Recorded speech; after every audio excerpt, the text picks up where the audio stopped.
This transition to living life on the road hasn't been at all what I expected. This lifestyle is a lot of falling in love, then quickly moving on. It's crazy to think that just a few months ago, I felt trapped in a place I no longer belong to, and now my life is constantly on the go, so much so that my feet never really feel like they're quite touching the ground.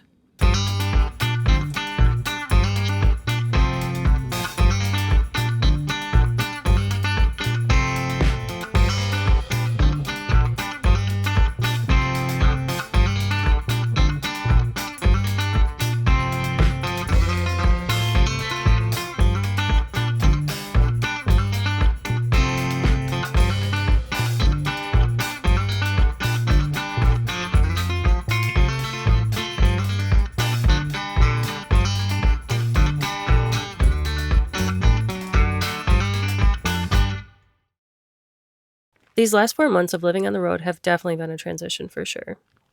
Everything you normally do in a house takes a million times longer in the van.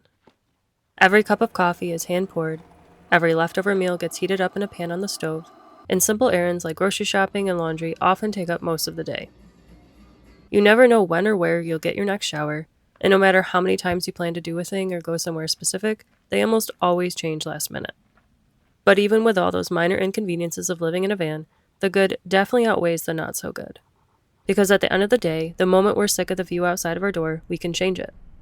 We can people as hard or as little as we want, and if the weather doesn't quite tickle our fancy, we can migrate someplace warmer. Part of the beauty in this lifestyle is that you never know what's going to come next. And honestly, I wouldn't trade this experience for anything else in the world. So far, we've traveled through 20 states. Some just for a few hours, and others for a few weeks.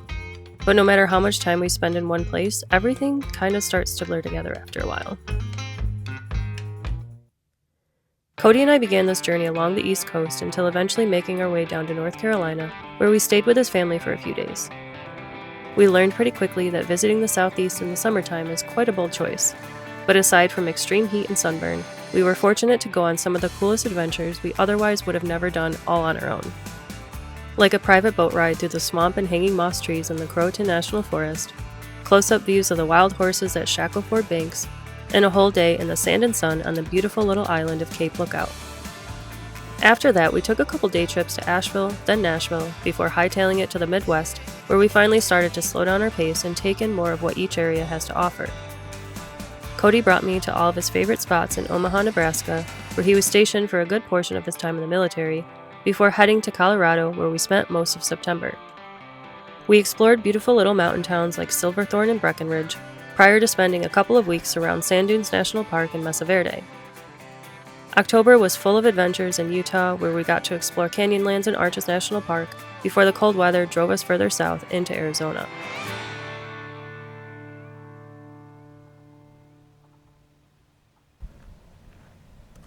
Over these last few months of living on the road, we visited a lot of people along the way, sometimes for a few days, sometimes just for an afternoon.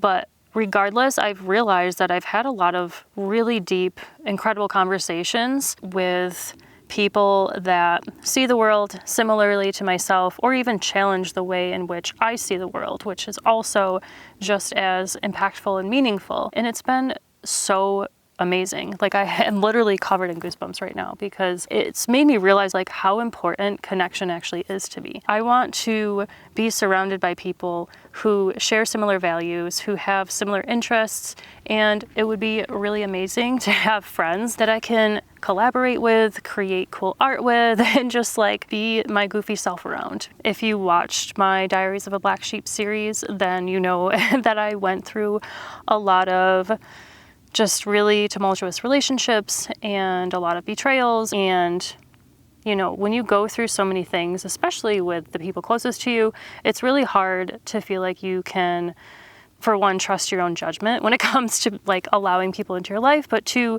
to just trust people in general. I've noticed over the last few weeks that I've had quite a guard up and just assuming that people want to take advantage of me or just do something bad. And I realized that that type of energy just pushes people away, and it's doing the opposite of what I actually want. Since realizing this about myself, I've been working on trying to do my best to just assume that everyone is neutral and to just act accordingly and allow them to reveal who they are and what their intentions are towards me, and just, move on with life in that sort of way. Instead of having such this like harsh pendulum swing where I just, again, assume that people are out to get me or take advantage of me in some way.